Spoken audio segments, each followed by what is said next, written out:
welcome to Dog Talk. I'm Dan Camilleri. And I'm Laura McKillop. We'd like to start by thanking Enduro for their ongoing support in bringing you our Q&As. Tonight, we're fortunate enough to be speaking with Jeremy Lim from Holbrook Vet Centre and Homebrook Working Dogs. How you going, mate? Going really good, thanks. How are you guys? Good, thank you. Oh, better for seeing you, buddy. That's the spirit. Just a quick shout out to Enduro, high energy food for working dogs with real kangaroo meat, and Keggers Livestock also for their support of our show. What's keeping you busy, buddy? AIing heifers and cows at the moment, really. Sort of that time of year. Pretty busy spring, really. Yeah, just driving around all around the countryside and breeding animals at this stage. Just most of the guys here are all spring calvers, so a lot of joining at the moment, which has been good. Yeah. You sure that it's work and not playing touch footy? Yeah. Got some touch footy in there, the Savo. It was good. Got the big W. Threw a couple of intercepts. It was marvelous. Yeah. You threw a couple yourself, did you? Yeah. You got to take the risks. 100%. Love it, mate. Love it. So, our listeners out there that might not know of you, Jeremy, do you want to tell us a little bit about yourself? Who you are, where you're from? Yeah, sure. So I'm one of the vets here in Holbrook, sort of southern New South Wales. I'm originally from Brisbane. Born in Brisbane and went to school in Brisbane. So that's where I spent the majority of my childhood. But I was pretty lucky. My grandparents on my mother's side had a farm sort of in northern New South Wales, just outside of Murwillumbah. So I spent a lot of time there. That's probably where the passion for agriculture and that sort of stuff started. So I knew at a pretty early age I wanted to do stuff with animals, and probably more specifically with cattle and horses was probably what I enjoyed doing. So going down the veterinary sort of line was a no-brainer really in the end. And did my bit to study down in Wagga, 6-year course, and then just moved an hour further south down the road to Holbrook. And I've been practicing here for just over 6 years now. It's been pretty fun. It's pretty full on at times, but you just got to ride those waves, and it's been really good. I probably sort of do 80% or so beef cattle production, reproduction sort of work, and then the rest of my time sort of evenly divided between sort of some sheep stuff and a bit of horse stuff, and then every so often I sort of end up here in the small animal clinic and try and chip in there. So that's pretty well what my job entails now. Why cattle, mate? Boy from the city, why cattle? I think I just always really enjoyed it, and I liked. I mean, my grandparents were beef cattle farmers, so I had that sort of exposure at a pretty young age, and I really like working with livestock. And I suppose at the back end of then I could see the benefits of reproduction and reproductive vets, what they can sort of offer the beef cattle industry, I suppose. So I knew I wanted to be a vet. I probably never really saw myself as being a small animal surgeon or anything like that. Like working with cattle and doing that reproduction and production stuff is just always been my passion. And it's just good to. The best feelings really is sort of seeing that the hard work that I put in and put into farmers is giving them a pretty profitable sort of exercise at the end of the day. So that's sort of why I got into it. Yeah. I'm fairly spoiled myself, having like a vet in the family around the corner here, and one of our team members is a vet, or actually in a third year. Do you want to, like, our listeners out there that don't understand, like you mentioned 6 years there, do you want to talk a little bit about the structure in that? Because like it's quite daunting when you actually think of going to school for, how long were you in school for? Like 13 years. 13 years. And then another 6 on top of that, right? That's if you don't pay anything. Yeah, are you glutting for punishment? Like do you want to talk a bit about the structure involved? Yeah, I mean it's pretty full on. Yeah, I know there's a lot of like mental health issues that go through just in that particular practice itself because of how full on it is. Yeah, no, for sure. Well, I actually did sort of 2 years of a science degree up in Queensland. Just didn't quite cut the grade to get straight into vet, because it's obviously requires a pretty high score coming out of school, and I missed that by a whisker. So I did a science degree for 2 years up at Gatton before I started my 6-year course. So it was a pretty fair innings at university. But I mean, university's is pretty enjoyable, really. Like, obviously, you got a lot of lectures, and the stress comes from exams and everything like that. But no, I really enjoy my time at uni. It sort of starts off like the first couple of years are quite sort of, I suppose, basic science. Like, there's no real specifics to the subjects and that sort of stuff. It's just trying to, lay the foundation for everything else to come on after. And then basically, as you progressively go through the course, things sort of get more specific and obviously a lot more in depth. But I suppose it just starts quite basic and then narrows right up towards the end of it. And you do a lot of clinical practice in the course. You get around to a lot of different clinics, which I think is great. Like, you get to see a big variety of what different clinicians would do or approach different sort of scenario or the same scenarios. So yeah, and then it sort of goes. Do a lot of sort of pharmaceutical subjects, a lot of diagnostic imaging subjects, and then reproduction is obviously a big part of the vet industry as well. So that's that was my favorite part of the whole course, really. But it's a long slog out, and you sort of do 5 years of in the lectures and big exams and stuff like that, and then your final year is just 12 months of going to different practices for a month each, pretty well. So yeah, a fair bit of travel about. Yeah, it's good. And away from like the clinical experiences, did you do much on farm stuff? Like, I know my little cousin here, there was like sheep studs, there was piggeries, there was different chicken farms, like layers, breeders, like there was so much involved. Yeah. No, we did all. So again, like, it started sort of in our first 2 years. You had to do like farm placements, I suppose you call them.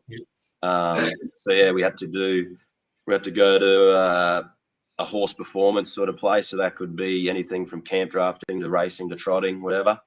Then you had to go to a piggery, as you say.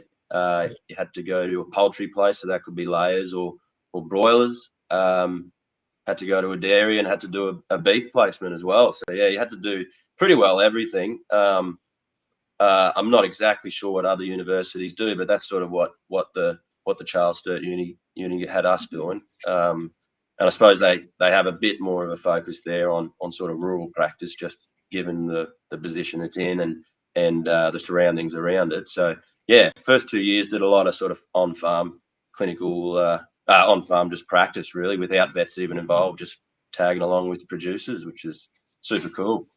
Eye-opening, yeah. And how did you then end up at Holbrook Vet Clinic? Yeah, so in the final year you do the 12 months of rotations. Go to a heap of different clinics. I can't remember how many clinics I would have been to for sort of 3 to 4 week stints. And Holbrook was actually my first prac as a final year student. And I come here must have been sort of September or something like that, and it was just full on sort of calving season. I was back in July or end of July, and I did prac with these guys, and I sort of knew who they were prior to coming to here. I did a bit of research, and I knew sort of the field of work they specialised in, which was sort of beef production and the reproduction and sort of the higher end sort of reproduction veterinary services as well, sort of like the AI and the embryo work. So I sort of had my eyes set on them, and then did my prac and got along really well with the team here. I think there was only sort of 4 vets at Holbrook at the time when I come here and did prac, and I basically just put it on them and said, I want to have a job here. I know I don't finish for 12 months, but I'd really love to work with you guys. And they unfortunately didn't have a job going at the time, so it sort of didn't eventuate into much. But I come back during the spring when they were pretty busy and said, "Oh, can I come do some work with you?" And they give us a gig, so I did another fortnight of work here, and I said, "Yeah, you guys are going to have a job for me in 12 months' time." And yeah, still nothing. But it come to nearly graduation time, and they finally give me a call and said, we'll offer you a job. No one's leaving. You won't be replacing anyone, but you'll just you won't be replacing anyone. You'll just be a new addition to the team. And I said, that sounds bloody good to me. So I joined the force a couple of weeks after final exams, and it's like 6.5 years later. I'm still here, part of the furniture. Yeah, Can't get crazy. What keeps you doing what you're doing, mate? Like 6.5 years. What keeps you at it? Again, it's probably the whole reason why I wanted to get into it at the start. It's just I have a passion for the beef industry, and I really feel like what I do and what I do for farmers is a big part of their business, and it helps them at the end of the day. And it's a fair bit of variety. Like, it's really seasonal work, so it's sort of predictable what's around the corner. Like, at the moment, we're obviously breeding them, which goes into preg testing them, which goes into carving them, and then goes into sort of bull assessments and stuff like that. So it's a pretty seasonal wave, and I mean, by the end of that season, you could call it, it does get a little bit monotonous. So you're sort of ready for the next stage of the production cycle. But yeah, like I love what I do. I get to see a lot of the countryside. Like, sometimes I think we should be called like Australia-wide vets, not Holbrook vets. Like, we do a fair bit of travel around the place, which is pretty cool. I get to see some places I mightn't have ventured to if it wasn't for the job. And I think the people, like, I deal with a lot of different farmers, so I meet a lot of pretty cool people, and a lot of the times quite like-minded. And I think farmers are always up for a yarn, and it's always pretty good time. Yeah. Do you ever crave doing a little bit away from cattle just to keep you sharp?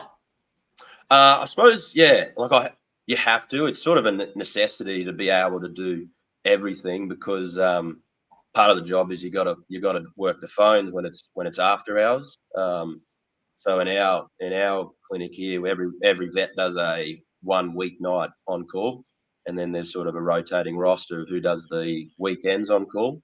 So that, like, on those nights, everything's fair game. Like, you could get anything from a cat coming in that's sick to a down cow, to a horse that needs a stitch up, or a foaling horse, or a cockatiel that's got a sore feather. Like, you can get anything. Like, anything can come in. So you sort of need to keep your foot in the door, for sure.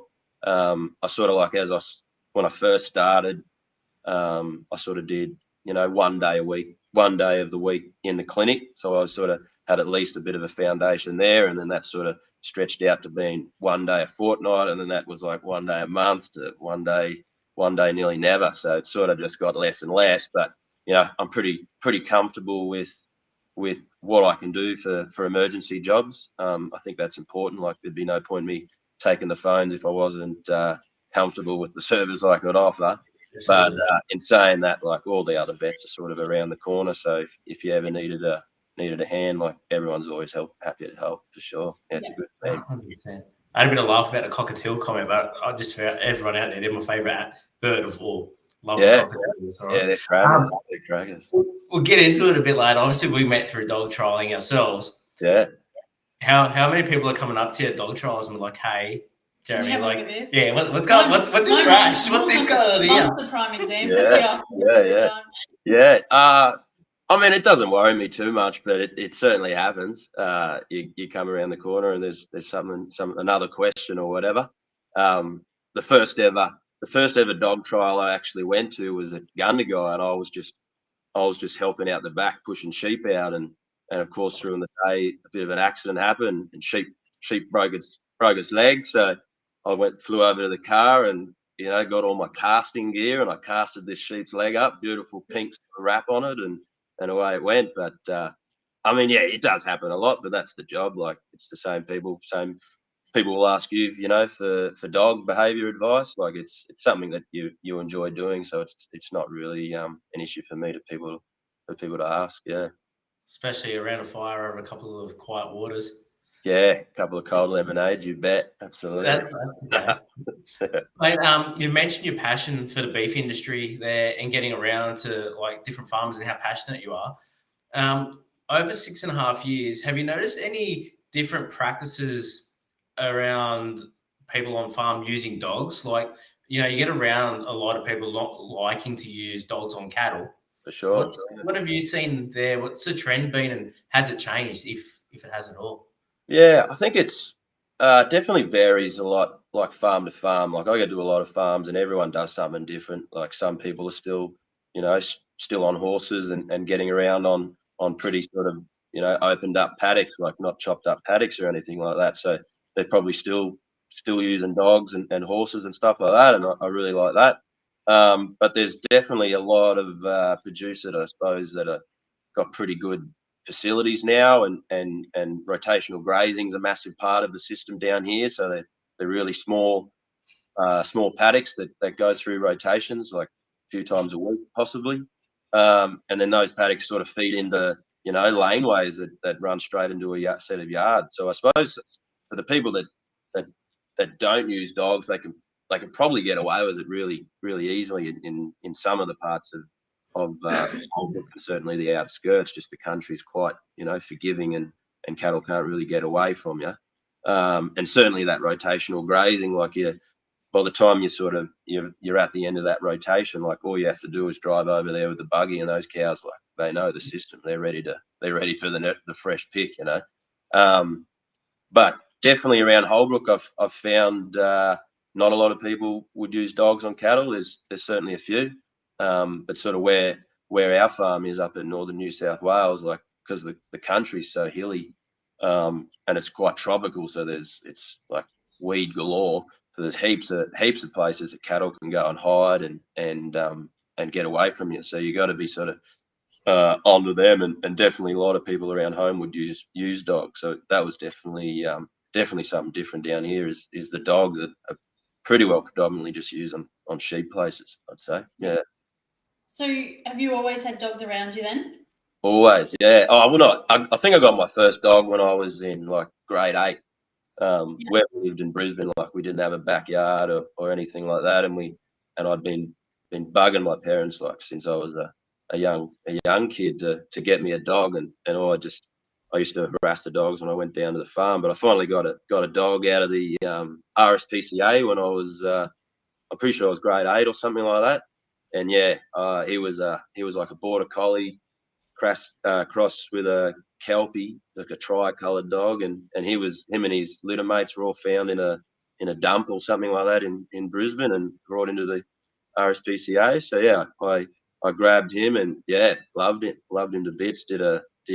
Spent like heaps of time just trying to train him with just sort of basic obedience and stuff like that, and then yeah, it sort of had him all through high school, and then sort of going to uni, I sort of moved away from home, obviously, so it sort of made it difficult to take a dog there for a bit. So I sort of went for a bit of a stint there at uni without having them, and then yeah, once I got out of uni and moved on to a bit of acreage here in Holbrook, it was game on. Dogs just keep breeding around me. They're everywhere. Yeah. Do you want to tell us a little about the couple of dogs you have there, mate? Yeah, so I got I think I got eight dogs now. One of them's a cocker spaniel that we got late last year. She's a cool little thing. Definitely, you can notice the different sort of nature, or I suppose inbuilt instinct in a cocker spaniel in comparison to a kelpie. But yeah, so I got my their own, right? Like they're high drive. Yeah, and like proper heavy on the nose, like those ears are painted on sometimes, proper. But yeah, no, I got sort of my first kelpie bitch. I got off Daniel Pumper out at. Sorry about that. Yeah, it was good. I met Daniel at the Macca's in Orange, in Cowra. Did you think it was Ronald McDonald when you first met him? Or? Yeah, it was like a Happy Meal, wasn't it? The dog as a toy. So yeah, so I got my first bitch, yeah, off Daniel, and then I suppose again just sort of being the really enjoying reproduction and breeding and stuff like that, which I'd always really liked in cattle and the stock horses sort of side of things, that then obviously sort of, you know, naturally gravitated to being quite interested in the dog pedigrees and stuff like that. So I never really bought that specific dog off Dan because of its breeding or anything. I knew nothing about it, but it turned out that she was bred relatively well. She's by Adam James's Tundabadi Buster and out of Little Plain Liz. So I started sort of tracing her pedigree through, and I really enjoyed her. I thought she was it really suited sort of my lifestyle and my developing sort of hobby, I suppose. And then I bred her twice, and I got a couple of her pups around. Well, they're grown dogs now around me now, and then bred a litter out of one of them. So sort of grew and grew, and just really enjoy the probably the pedigree side of things is pretty cool, I think. Yeah. What is it about being a pedigree pervert myself? Like, what is it that you enjoy about it?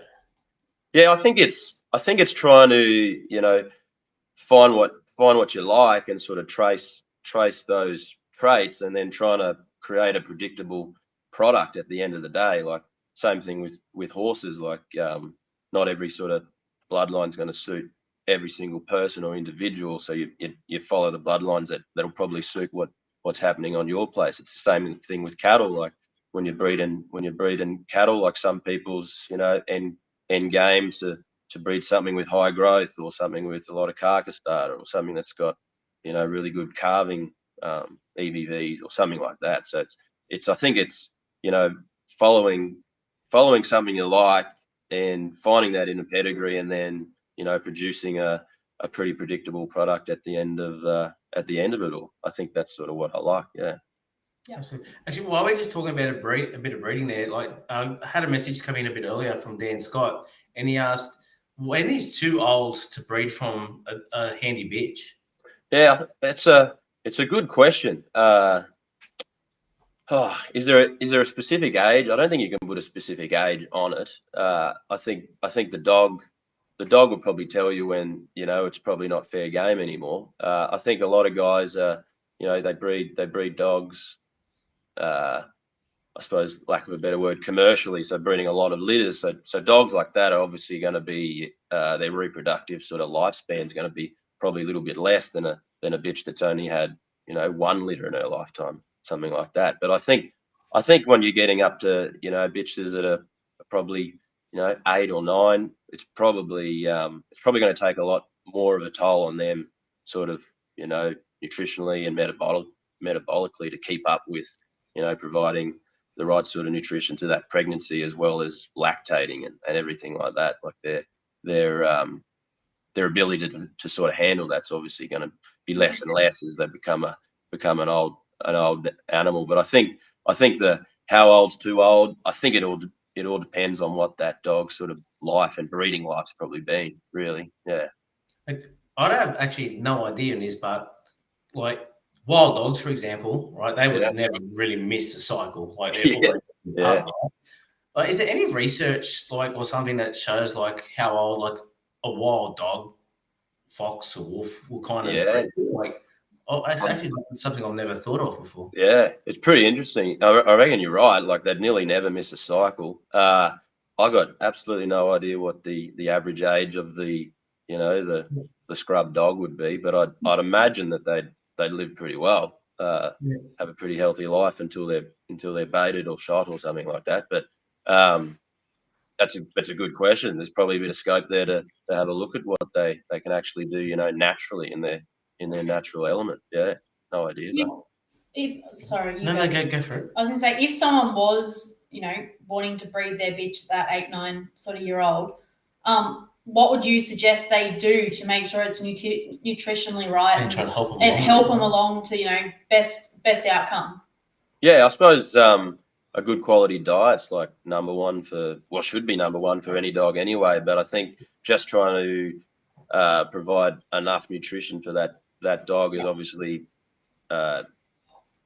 increasing the consumption and probably the quality of the food they're getting. Obviously, energy and proteins are a massive thing, but impending sort of lactation is going to require a lot of calcium. So there's obviously a lot of calcium supplements as well that that are pretty easy to access and give to your dogs. But what would I say? I'd say keep your dog obviously in good body condition. Like, you don't want to be seeing, back ribs on dogs that are holding a belly full of pups. Like, it's obviously something that you need to have a head start on as well. Like, it's the nutritional requirement would double, triple when it's coming to maintaining a pregnancy. So if you know that you're going to join an animal or join your bitch, you're probably going to want to start being a little bit proactive about it and try and get some condition on it before even the process starts, because it's pretty hard to put weight on a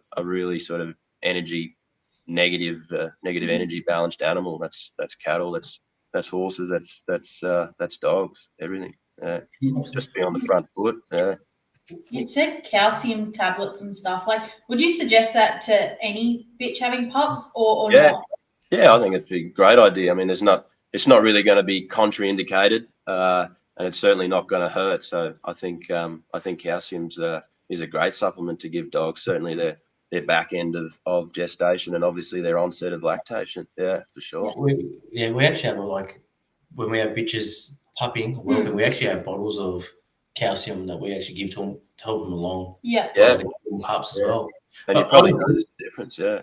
No, absolutely. I think we have. That was something that Nat actually pushed. I was just like, I've never done it before, but we've done it the last couple of litters, and I was like, I feel we could actually see a difference. The bitches were fat and had pups all over them. Wow.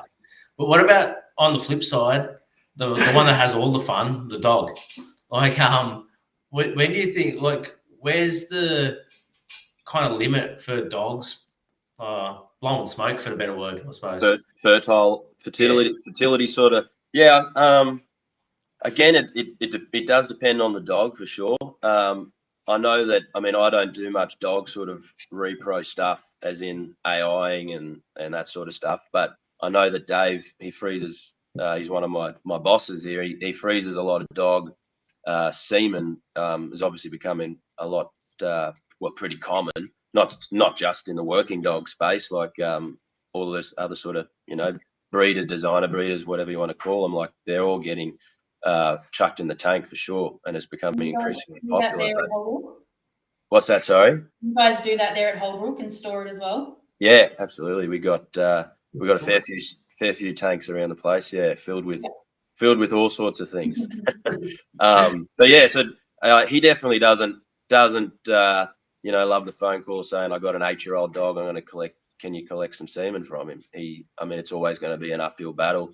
Their semen quality definitely degenerates once they get over that 6-year age bracket. So I think if people are wanting to go down that line of collecting their dogs, like, you got to be doing that before they're sort of 4, like they're right when they're hitting their straps, for sure. But definitely their semen quality will decrease once they're getting over that 6 to 8 year mark. Definitely. Yeah, right. You actually raised a point there. I actually never thought of dogs other than working dogs, whether it be our stock dogs, our protection dogs, our higher level scent dogs, greyhounds. I never thought about other designer breeds getting collected. Like for AI, obviously, a lot, like you got your bulldogs and all those different types of dogs that they don't like conceiving naturally. So AI, but I never thought about them actually being stored. They probably say the same about working dogs. That's right. Horses, of course. About it, isn't it? But some of those dogs are, not anatomically gifted, so they nearly can't even do the job themselves. So it makes it easier to send it elsewhere too, when they're breeding for certain traits and everything like us. But no, absolutely. Yeah. Mate, you ever take your dogs to work with you and help out, the cocky around the corner? I don't, not so much sort of during the week. I definitely take them around with me. I've got a pretty sort of good setup on the back of my ute. It's just got a big sort of dog box through and through in it. So some days the one lucky guest will get to come with me and sort of travel around and come and meet some farmers, but generally not during the week. Like, I'm sort of there to do a job, not to have some sort of free time. But I get to meet heaps of people. So if they're we get talking dogs, I sort of, what are you doing this weekend? You want a hand? So I come around and I get to put the dogs on some actual numbers, which is nice. Yeah. Any of those farmers that have been hesitant about working dogs, have you been able to work your own dogs and help change their perception? Well, not really. I mean, like a lot of the old, cockies are pretty sort of set in their ways. Yeah, I think they either have dogs or they don't, or they can't appreciate sort of what a dog does, and even like a lot of the cattle farmers, like some of those cattle wouldn't have never seen a dog in their life, so I probably wouldn't like to put my little concrete kelpies around them. I think that'd be an expensive trip to the vet. But it'd be nice to persuade some people. Yeah. And we were talking about genetics a bit earlier, and that's what you like about breeding. What do you like to see in a dog yourself? Yeah, I suppose Style for of dog me. suits you, I suppose. What's that? Sorry. What style of dog suits yourself? Yeah, I suppose. Yeah, just because I'm not doing miles and miles with these dogs on any day. Really, it's just the sporadic times I get to go out on farm. I get to do that. So my dogs have got to be pretty sort of relaxed, I suppose, cool in the mind. I like to call them. Same as a horse. Like I need that cool in the mind sort of animal that doesn't need mountains and mountains of work.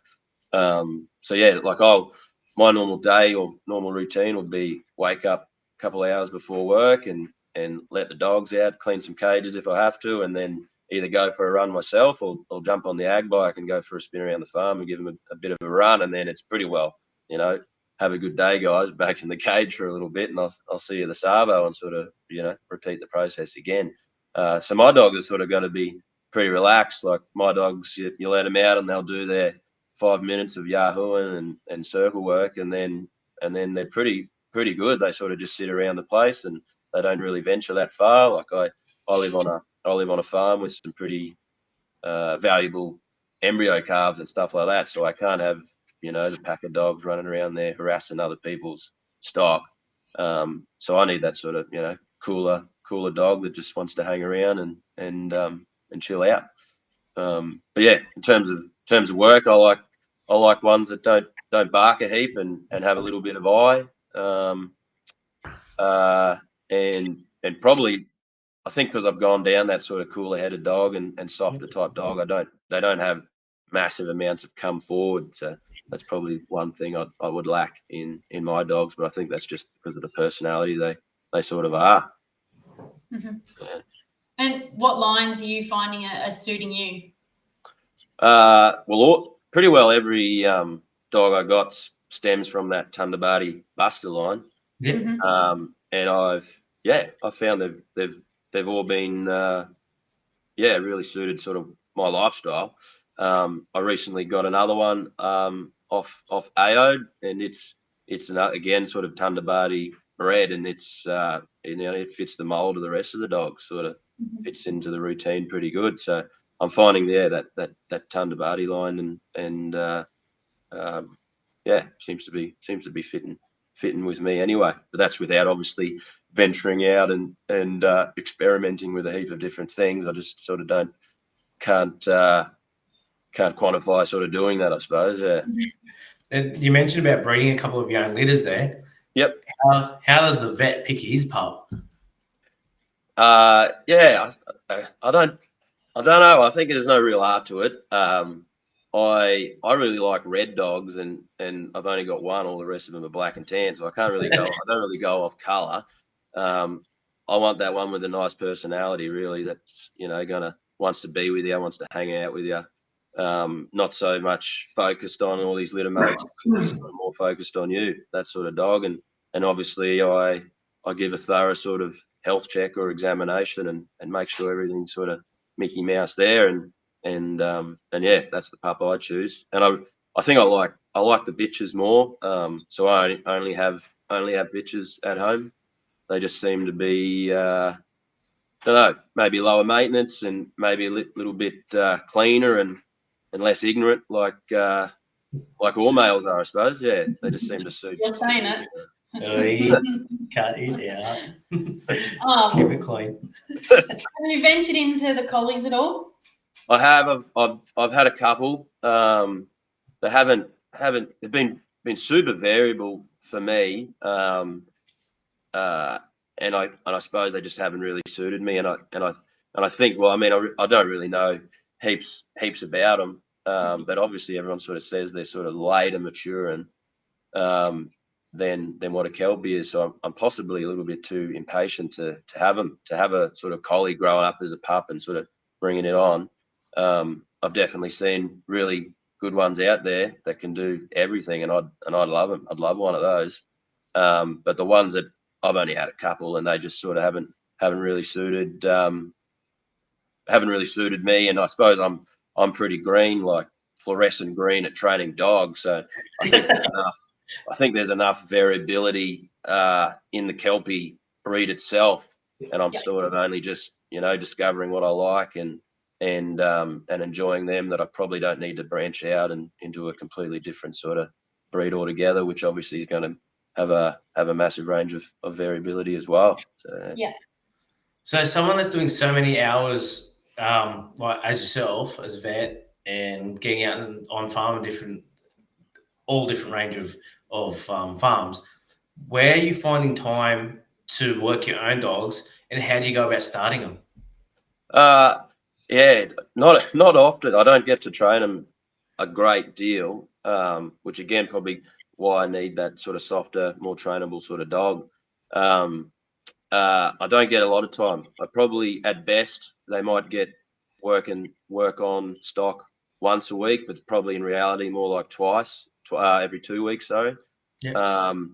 So yeah, I definitely don't get time really during the week to train them, especially when I got 8 dogs, so it's probably shot myself in the foot. But if I want to train a dog, every dog, like that dog might only get out of the cage for 5 minutes in the morning and 5 minutes at night. So I'd rather have every dog out of their cage and running around having a good time for a couple of hours. So yeah, I struggle to find time during the week for sure, just because we do work a fair bit and certainly work a fair bit away. But yeah, no, it's mainly weekend warrior type stuff for this fellow. Yeah, but yeah, I think I just got a mob of sort of 20 merinos that just hate their life. Like they just see dogs and they gotta come into the yards and do their thing. But I suppose they're left alone for a good portion of it. But yeah, I think the way I'm training dogs now is progressively changing with I suppose getting a little bit better, only a little, and then obviously meeting a lot of people around the trial scene, like getting a lot of tips and stuff like that. So the way I've been sort of starting and training dogs is certainly changed. Yeah. Actually, that's an important point you just brought up there. How has meeting different people around the trial scene influenced the way you not just train, but even look at a dog? Yeah, massively. I love getting about and I love talking, so it's good going to trials. Really? Talk to everyone. Yeah, I love it. And I think it just gives you a really good appreciation of the dogs that are out there. And obviously you can meet a lot of experienced guys that have done this for a very long time. Like only the other day I was rubbing shoulders with Gary Wright on one side and Kevin Howe on the other, and like, how good is this? And just getting the free. Dangerous seat to be in some days. Did they rub off any utility championship powder or something on you, or what? No, it was all good. I mean, the same way like people trying to get a bit of advice for veterinary stuff, like I'm searching for free advice of other people every day. What's some of the best advice you have been given rubbing shoulders with some of those blokes that you mentioned there? I think patience was a massive thing, and not taking things, I suppose, personally and getting frustrated with certain things. I suppose, yeah, that's probably one of my flaws. Like I want things to get to level 10 like straight away, and I probably my expectations might have been a little bit too high, starting off, and like getting frustrated and why can't I do this and blah blah blah. But I mean, it's such a it's such an incremental sort of process to train a dog to get that, you know, that final product, or, you know, the final product that you might see in your eyes that you want.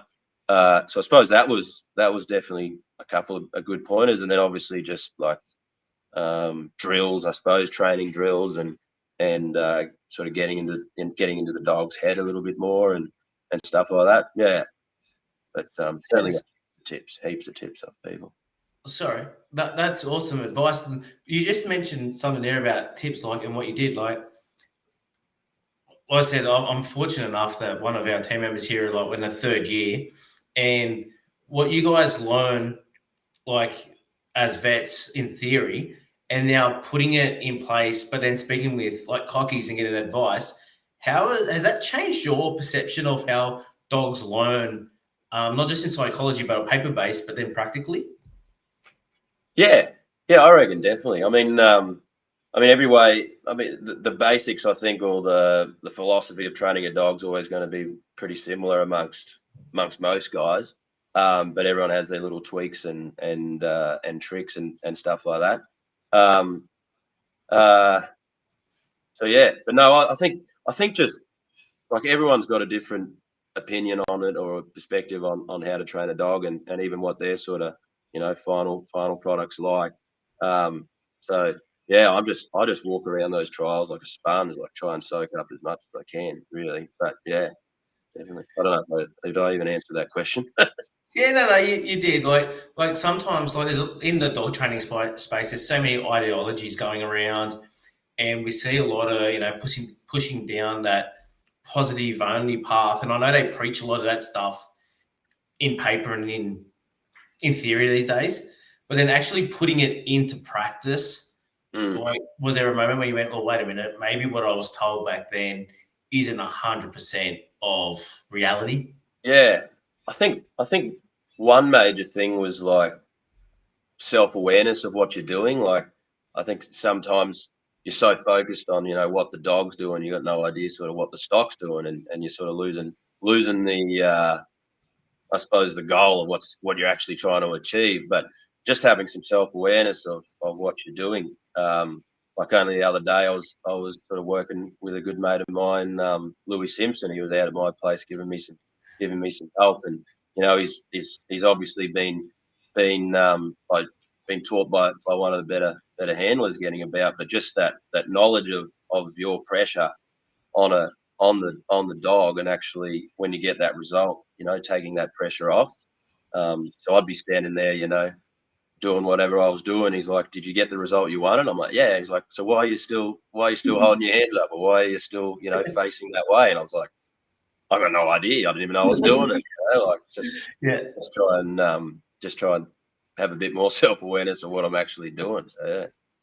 What about that question round the other way? And has any of your vet side of stuff changed since having dogs, and, you know, maybe being a bit more practical or something? I don't know. Yeah, no, definitely. Like, I mean, everyone works cattle differently. Because I'm doing so much crush side work, I really don't like the cows or the heifers that come in there and they're just, you know, going off their head, and that's just a product of what's happened outside, and what they've been taught. So I suppose my approach to what I want to happen in the crush is how I'd want them to sort of behave outside, like keeping everything, you know, low stress. You know, the less is more type thing, on moving livestock, for sure. Like, I think I now, after working dogs and doing a bit of trialing, I probably subconsciously think about how I would work livestock, different to what I see other people do. Like, you see a lot of people do some pretty gnarly stuff sometimes, and you know, it makes you think, like, that's obviously not the right way to do it. I really prefer, you know, the way I do it. Yeah.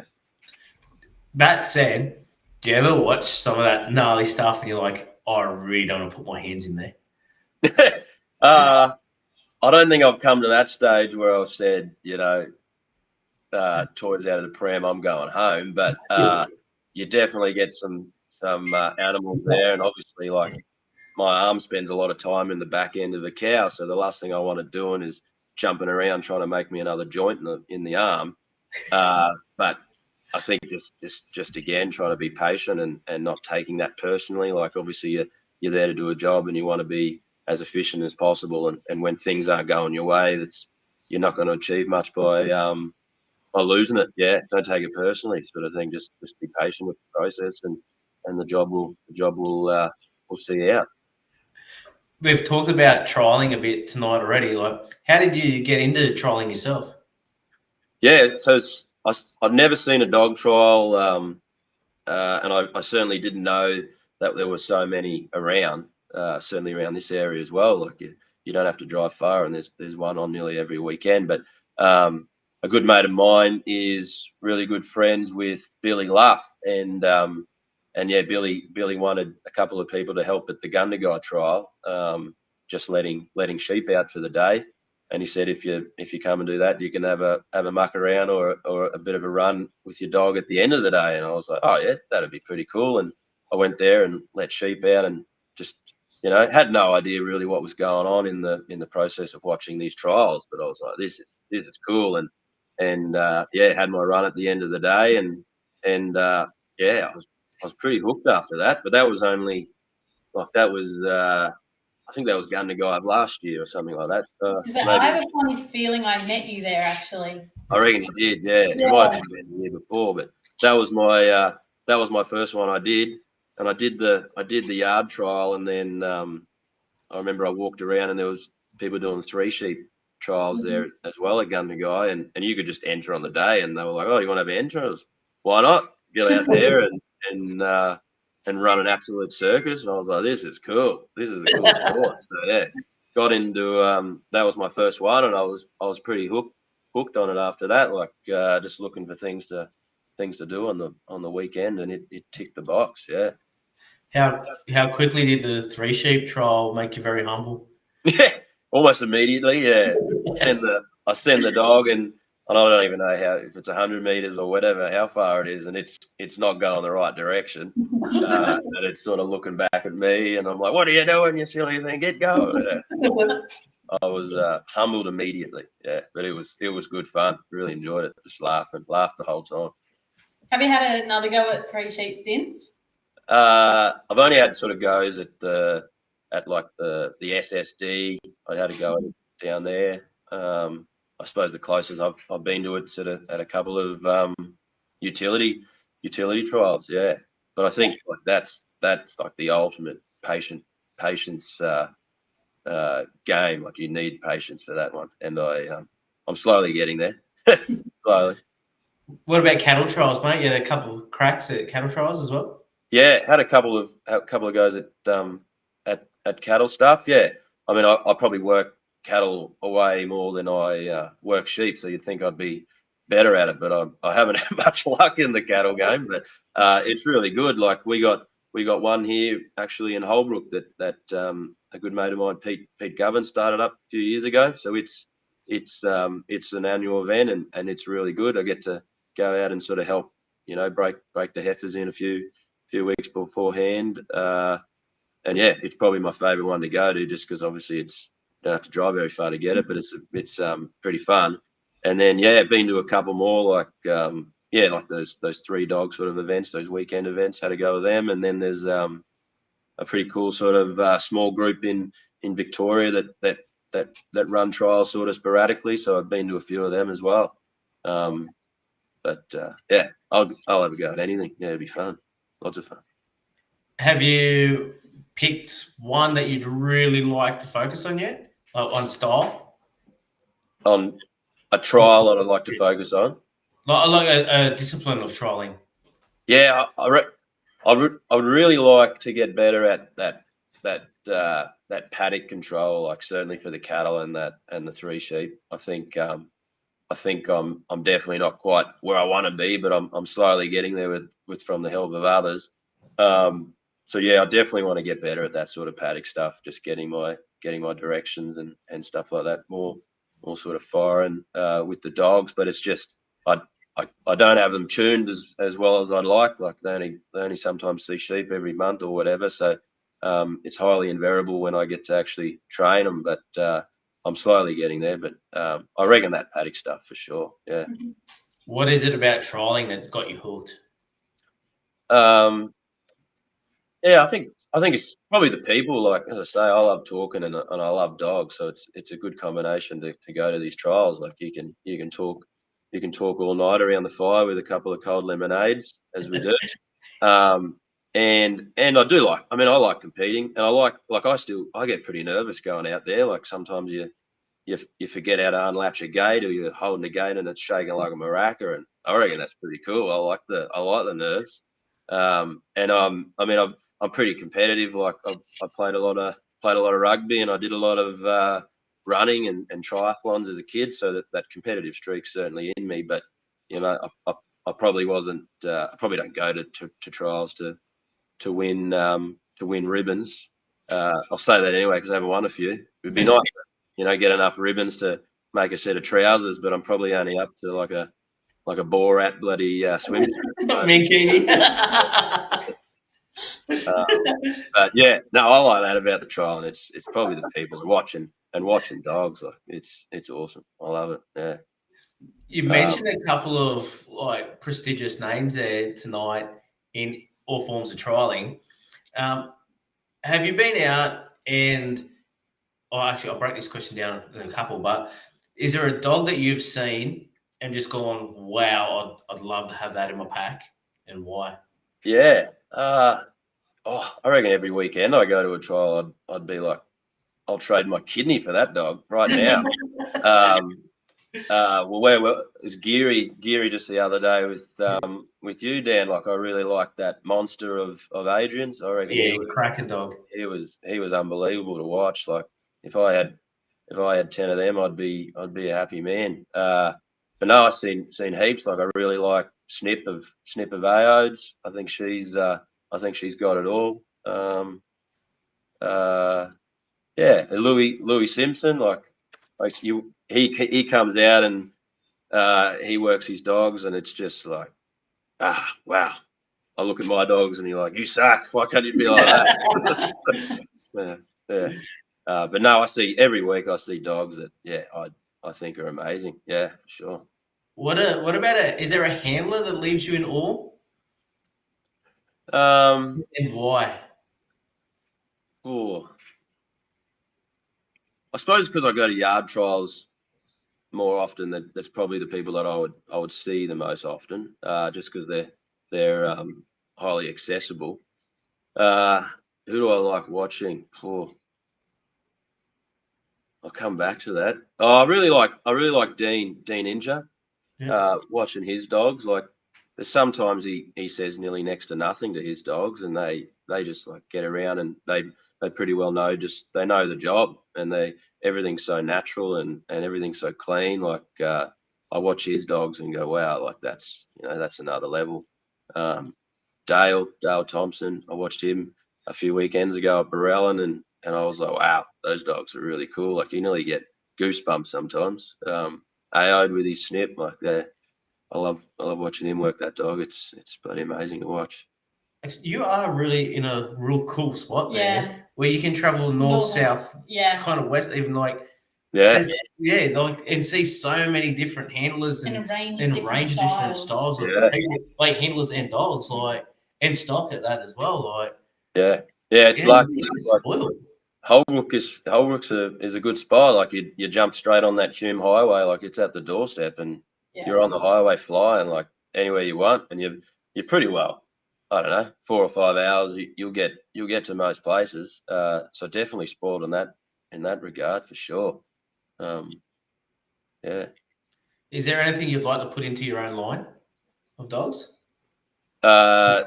Traits wise, I definitely want to bring that probably more come forward. I think like the majority of the time when I'm trialing, time's nearly the issue to me because it's everything's quite slow and everything's reasonably tidy, but it's not sort of hunting through the process, especially those ones where there's a fair few things to do in a trial. Nearly time's always the issue. So I certainly want that. I think I definitely want that more come forward and that bit more presence that sort of everyone talks about. But I probably don't want to get too far at the end. too far that sort of direction, but I definitely want a little bit more of that. I want to be at the put away a few more times, cheering. Yeah. And have you got a goal you'd like to achieve at all? Not really. Like I don't have my heart set on, winning a specific trial or anything like that. Like I think if I was to have a goal, I reckon the coolest thing I ever get is like a compliment about your dog. Someone comes up and say, "Oh, that was a good run," and what's that dog, and like ask questions about your own dogs. Like that's probably the coolest thing that I've ever received from going to trials. Yeah, a bit of a report, good or bad. Mainly good are the nice ones. And do you have any advice to someone sort of wanting to start out? Yeah, I think I mean, there's so many people that are only happy to help. Just branch out. Like, don't be shy. Like everyone was a starter once, and there's so many people willing to help. And if you're lucky enough to be in an area sort of where that's pretty accessible, then it should be easy. But I mean, there's dog schools. There's a lot of dog schools like nearly every weekend, I suppose, or every month or something. Like just get in the car and go to a few of those. But just pester people. That's what I do. Be a pest and just ring them for all the information you can get. Absolutely. What about someone that wanted to purchase their first dog, mate? What advice would you give them? Get a dog vet checked by Holbrook Vets. Sound evaluation. No, I think just go to someone that obviously has a pretty good reputation. I mean, there's certainly oodles and oodles of work dogs that get bred, maybe for the wrong reasons. But I think go to someone that has a pretty good reputation, probably a similar personality to you, and probably does similar work to you. Yeah. I think that's going to be the most predictable way to get something that you're going to get along with and it's going to suit you. Yeah. Mm-hmm. What about to all our 8, 10, 14-year-old aspiring vets out there? Everyone, a lot of kids when they're young, I want to be a vet or I want to be a rescuer of this or that. What advice would you give to those young people, mate? Yeah, I mean, go for it. Like sometimes the vet industry gets a little bit of a bad name. Mental health's obviously a bit of a component of it, but I mean, there's bad days. There's bad days in every job, but as long as you're sort of in it for the right reason, like don't lose sight of that. I think is pretty well how I get through the tough days. You're like, oh well, that was a not a You fun can say day. it. It's okay. Yeah, absolutely. You can say it. It was a shit day. No. But yeah, just brush it off. Like tomorrow's a new day. Some things just don't go your way, but that's life. But I think just don't lose sight of why you've actually started to try and get on that journey. But the vet job's been amazing. Yeah, I've thoroughly enjoyed it. Beautiful. Mate, is there anyone you'd like to see us sit down and have a yarn with on Dog Talk? Yeah, I reckon I'd like to hear. Obviously Jake Nowlan has been suggested heaps, but I mean Luke Platts and Louis Simpson have both been sort of cut from the same cloth, and they're like me. They love talking smack. Yeah, so I think they'd be pretty cool. Pretty cool to hear, and like I've never seen people who can get a polish on a dog like those two can. Yeah, I reckon they'd be pretty cool. Pretty cool to listen to, and obviously offer a lot, and you'd learn a lot off them. Yeah. Beautiful. We'll get on to the two young fellas, and you might have to help us harass them, mate. Oh, Louis can get a little bit shy at times. Yeah, happy to help. As always, would you rather fight one duck the size of a horse or 20 horses the size of ducks? No drugs. You can't be blow darting these things or anything, right? Yeah, I reckon I could think of a few concoctions to drop these things, but no, I reckon that's an easy one. I've thought about that one a lot. I listened to you guys, and I mean ducks. They got pretty soft bones and not much of a neck. Like I'd be jumping on that thing's back and rear naked choking that thing to the ground. And at the end of the day, that's a lot of Peking duck on the menu. Dad will be proud. Yeah, that's right. Absolutely. Oh, I have to say that is my favourite answer of all of them. Of 123 episodes, that is my favourite. Yeah, that one's easy. So yeah, you give me that duck and I'll have yours all around for tea. We'll cook that in the lot. Oh, well. Right. Straight face. But while we're on that note, thank you for jumping on tonight. Really appreciate your time. And all that being as well, like you've gone and played touch, come back to the office because you had no service at home. So really appreciate you putting yourself out there for us. Thank you. Pull it together, Dan. Power, yeah. To everyone listening back, please remember we learn every day, and a day we stop learning will be a sad day. Thank you. Thanks, mate. Absolutely.